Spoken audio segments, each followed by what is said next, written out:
Hi guys, my name is Samita and today I want to talk to you about anti-feminism. Greetings, I am Toglin, Hell's Harlequin, but you may call me Tog. I would be someone who opposes most modern incarnations of feminism. Except for maybe choice feminism, but that's fallen out of fashion in recent years, so it would be fair to call me an anti-feminist. This video is just a rant about my personal thoughts on anti-feminism and my experience with anti-feminists because as an ideology, anti-feminism just totally baffles me. I think the main reason for your confusion is the fact that anti-feminism isn't an ideology. It's not the basis for a political or economic system. It wouldn't even be considered a comprehensive set of beliefs. The only thing that anti-feminists share in common is that they oppose some or all incarnations of modern-day feminism. I will never understand how calling out an injustice in society offends people more than the injustice itself. Well, I can't understand why you would choose background music that sounds a little like pipe noises from Silent Hill, except for not nearly as epic. In all seriousness, a lot of feminist injustices are nothing more than mild inconveniences or ways to demonize men for the way they sit or speak. Anti-feminism is just as nonsensical to me as being a climate change denialist, or I guess being an anti-environmentalist would be the better term. It just literally does not make any damn sense at all. Let's see, does your analogy hold any water? Feminism being an ideology is mostly based on beliefs and opinions, while climate change is heavily researched using hard science and empirical data. So no, your analogy does not work at all. While it is true that someone can be a climate change denialist as well as being an anti-feminist, it's not charitable to compare the two. But more than that, the people who hold this ridiculous belief in anti-feminism are also some of the most easily offended people on the planet. They will do anything to avoid stepping out of their anti-feminist bubble. Isn't projection just so cute? I have been blocked countless times on the internet. That's what happens when you try and make friends with Steve Shives. By anti-feminists who are just unfathomably easy to offend. And I'm not just talking about being blocked by Twitter eggs. I've been blocked by my real life friends. Anti-feminists can say the same thing about feminist friends. We now live in a very politically polarized society. Little people. Why can't we all just get along? Like, I regularly post feminist musings on social media and I think nothing of it. Many times I will write what I think is a non-controversial girl power kind of post, and I log off Facebook for a few hours, and when I come back, there is a long, angry tirade under my Facebook post and I see that I've been blocked. That's because it's Facebook. I once got blocked for saying that declawing is cat mutilation. Facebook friends are more likely to shun you than the Amish. And I think a lot of the time when anti-feminists befriend me, they don't realize that I'm a feminist, which really kind of sucks because that entails that I need to be more selective about the people that I'm friends with. That's it. Construct that echo chamber. Don't let anyone challenge your viewpoints. And I don't want to be. I want to open myself up to everybody, and I don't want to write people off just because they're anti-feminists. Anti-feminism is the belief that women and men are not equal, and it is just as toxic as racism or speciesism, but I don't want to write someone off just because they have toxic beliefs. Given that you do nothing but generalize and misrepresent anti-feminists in your video, I would wager that even if you had more anti-feminist friends, you wouldn't be interested in having honest dialogues with them because you'd be too busy pontificating. Just because someone suffers from anti-feminism or participates in it doesn't make them a bad person. It's just like an infection on our society. It literally is like a cancer because it's difficult to fully remove. You can cut out the tumor, but it could always return. I just hope the solution isn't period blood baptisms in order to purify the unclean anti-feminists. However, I would like to live in a world where, even if everybody's not a feminist, people are at least not angered by it. I think less people would be angered if feminists didn't play the victim at every opportunity. One of the worst social media encounters I ever had was when I was friends with this Mormon guy, and he was really archaic in his beliefs, very anti-woman, anti-trans. And he got super offended one day because I shared what I thought was a pretty cute, non-controversial post about gender-neutral clothing for babies, like green shirts and whatever. Oh, come on, let's be realistic. Babies look much cuter in gendered clothing. And even one of my men's rights friends was like, oh, haha, cool. He was just placating you. In reality, nobody likes gender-neutral baby clothes. But then this anti-feminist guy just lost his shit. And he accused me of promoting child abuse and transsexualism. Keep in mind that there is a big difference between wearing a green shirt and being transgender. Well, yeah. And trans people have the decency to not try and make other people's children wear ugly clothes. But try getting that through an anti-feminist's head. He told me never to speak to him again, so I complied. But the thing is that when this happens, it also looks bad on me. Because if I have those types of responses on a public Facebook post, my sane friends will look at it and think, what kind of people does she know? I mean, who gets offended by what babies do or don't wear? They're babies, who cares? Just wrap them in a towel and save some money. So you're generalizing all anti-feminists based on one person who was very religious. Interesting. Also, babies only stay tiny for so long, might as well dress them as cute as possible, until they start picking out their own clothes and playing in the dirt. And anyways, there was this other anti-feminist friend I had who would always rag on my feminist posts on social media.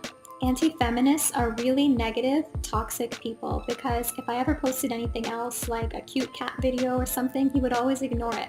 But if I had a feminist post, he would be all up on that thing. I guess you could say it really triggered the metaphorical gun threatening to pop his anti-feminist bubble. So you're surprised you got backlash from someone you were already aware didn't agree with you. Which is weird because on his page he was always going on about snowflakes and how he was constantly getting blocked by people he'd offended. And it really blew my mind that he couldn't see the delicious irony of what happened next. One day I decided to write, "There is no wage gap" is the 21st century version of the "we only need one vote per household" argument that the suffragettes had to put up with. My head is hurting so much right now. Those are some of the dumbest words I've ever seen strung together.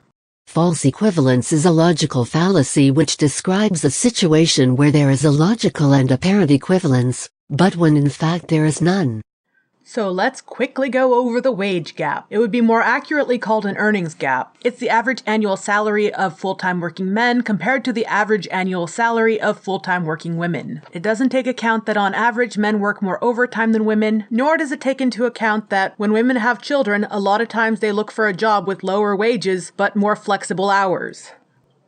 I was calling it out as the deflection tactic that it is, and I thought that this was a pretty non-offensive comment. That comment was so stupid. It was an offense against humanity. It was just my way of drawing attention to the fact that anti-feminists do and always have relied on the tactic of denying the issue of sexism exists, rather than openly saying that sexism is good. Most of the anti-feminists I know view sexism, racism, and all the other prejudice sort of like this. Now you can start by helping me to understand the precise nature of the conflict between the two sides that you've set up. Green. Purple. No, I understand that there are two factions, but what is your point of contention? I mean, where do you disagree with each other? Purple. Green. At least that's how I view prejudice, nonsensical and mind-numbingly retarded. But you see, I don't view debunked wage gaps, nor do I view mansplaining, man-interrupting, and man-spreading as a real sexist issue. Well, other than the sexism of demonizing men, that is. That would be a much more unpopular thing to say, and it would be much more difficult to trick weak-minded people. But some people want to be tricked. It is easier to fool someone than to convince them that they have been fooled. It's a deflection tactic. So then how do you know you're not the one being fooled? Or has that ever actually occurred to you? It's easier to say the wage gap is insignificant than the wage gap is good. The earnings gap is neither good nor bad, it just is. If anything, it's an interesting look into human behavior, but that's about it. It's easier to say, we don't need more than one vote per household, than it is to say, denying women the vote is good. I don't personally know anyone who's against women's right to vote. Why do feminists keep pretending that's a thing? It's easier to say that taking a knee is disrespectful to your country, rather than saying you just don't care all that much about police brutality. It's easier to say we have bigger things to worry about than, wow, this is a real problem.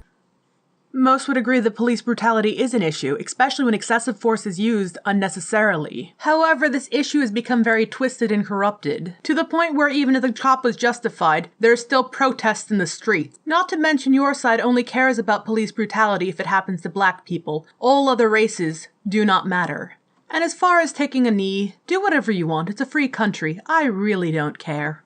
Such people value politeness and their personal comfort over true civility. And they say feminists are the ones that are too politically correct. I am so sorry, I didn't realize that nonsense was your first language. Abstaining from political activism has nothing to do with political correctness. Do me a favor, darling, and start learning what real words mean. Anyway, so I wrote this post about the wage gap and suffrage, and this friend I had who isn't a Mormon, but he is into that anti-vaxxer crowd.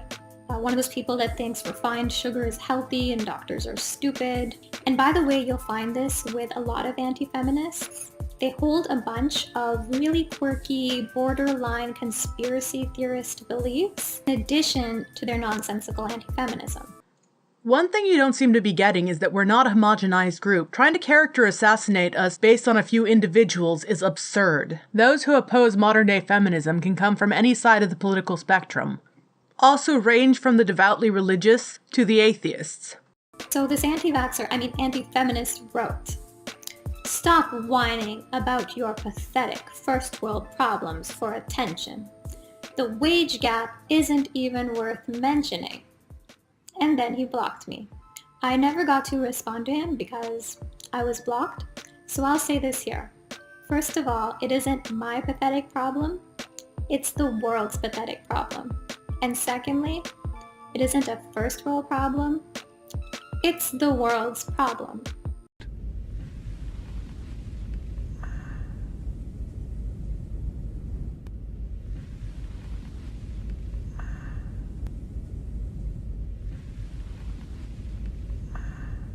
I've already addressed the wage gap twice in this video. Let's move on. In Canada, women couldn't open a bank account without their husband's permission until 1964. In America, 1974. Okay, that one you might have a bit of a point. This was not even long ago. This is the world my parents grew up in. Then again, if a woman forces a man to have sex with her, that was only legally classified as rape in 2012 for the US, and it's still not classified as rape in the UK. And just because things have improved and feminism isn't needed as much, doesn't mean that you should stop being a feminist and become an anti-feminist. If our society was completely equal, would you suddenly become a racist? If we were living in a world entirely equal, to continue racial activism or gender politics would be racist and sexist because it would be working towards superiority rather than equality. Why would you want to go backwards? It doesn't make sense, and it's totally not punk rock. Why did you show a picture of Kurt Cobain after saying punk rock? He wasn't punk rock, he was grunge. Anyway, I prefer Alice in Chains. And again, I will never understand how calling out an injustice offends people more than the injustice itself. I've seen this many times in my life, and it's just totally incomprehensible to me. It just isn't how my brain works. I don't understand the logic, or lack thereof. I wonder if you've ever tried having an open dialogue with an anti-feminist without bringing your preconceptions with you. Rather than dismissing society's evils, whether sexism, racism, police brutality, animal cruelty, environmental destruction, as things that are not worth mentioning, we should at least try our best to do our small part in making the world a little bit better. Your biggest problem is you assume that anti-feminists oppose women's rights. You can support gender equality without being a feminist, just like you can oppose racism without being a part of Black Lives Matter, as well as you can support animal rights without being a member of PETA. If we don't, we won't progress, our lives will be meaningless, and our descendants will forget us at best and be ashamed of us at worst. Activism isn't the only way to put meaning into someone's life, and I'm glad to know you're a clairvoyant so you can tell me what the cultural zeitgeist of the future will be. We all share this planet, and we are in this together. And as a feminist, I see a lot of links to this issue with vegetarianism. For example, in the Anita Crimes case that went viral earlier this year, this pig farmer tried to slap an animal rights activist with some bogus criminal charge for obstructing property, when all she was doing was peacefully protesting factory farming and modern slaughter practices in a democratic country. Animal activism has absolutely nothing to do with anti-feminism. You can be an anti-feminist and a vegan or a vegetarian. Take me for instance, I foster cats, I've helped raise money for a bird sanctuary, as well as when I was a child I wanted to grow up to be a herpetologist. That would be a scientist who exclusively studies reptiles and amphibians. Why? Because I wanted to help study and save the American crocodile. She argued that pigs are not property, and the judge sided with her, because 100 years ago, the farmer could have made the same kind of claim about women. To reiterate, the plaintiff felt pigs shouldn't be seen as persons under the law. And the judge said that 100 years ago, neither were women. That is one of the most insulting remarks I have ever heard geared towards women. Before 1917, we had women scientists, we had women writers, poets, artists, abolitionists, as well as sharpshooters. 100 years ago, women may not have had full legal equality, however, they were not viewed as livestock or chattel. Let that sink in. And with that in perspective, who knows what kind of world we will live in 100 years from now? Anti-feminists are always saying that Western feminists need to focus on what's happening in other parts of the world. That's mostly because we're hoping you'll gain a little bit of perspective. Men shouting rude compliments at women isn't nearly as bad as being arrested for leaving the house without a male escort. But I think it's the other way around. I think if anti-feminists are so uncomfortable with feminism destroying the West, then maybe they should move to Saudi Arabia. You are still continuing to make that ridiculous assertion that anti-feminists want society to regress. You have yet to realize that feminism is the appendix of the Western world. It may have historically had a use, but now it's at best useless and at worst destructive. So she's going to be conflating environmentalism with feminism, and then she says one of the dumbest things I have ever heard a human being ever say. And so much of the earth, 30% of it, mostly in developing countries, is used to grow crops eaten by animals, to be eaten by people in Western countries. But if we just ate the crops, there'd be no world hunger. There wouldn't be huge amounts of famine in the third world and huge amounts of cancer in the first world. First off, 40% of the Earth's land is used for agriculture, and 30% of that is what's used for meat production. Now don't get me wrong, there are plenty of environmental and health reasons to why meat consumption should be lowered in Western countries. However, saying that it would deal with world hunger is just ridiculous and naive.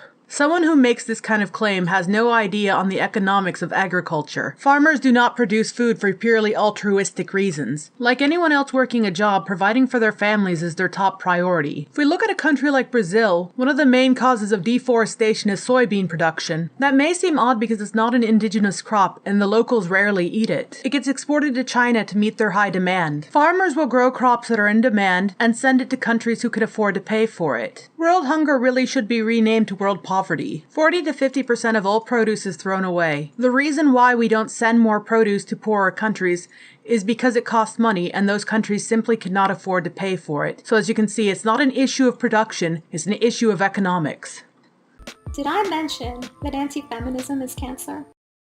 There's about 2 minutes left of this video, but I think I'm done responding at this point. As more and more people wake up to the idea that feminism is now irrelevant in the Western world, the more they double down. They are still an adversary worth facing, so that hopefully one day they will no longer have the insane institutional power that they have today.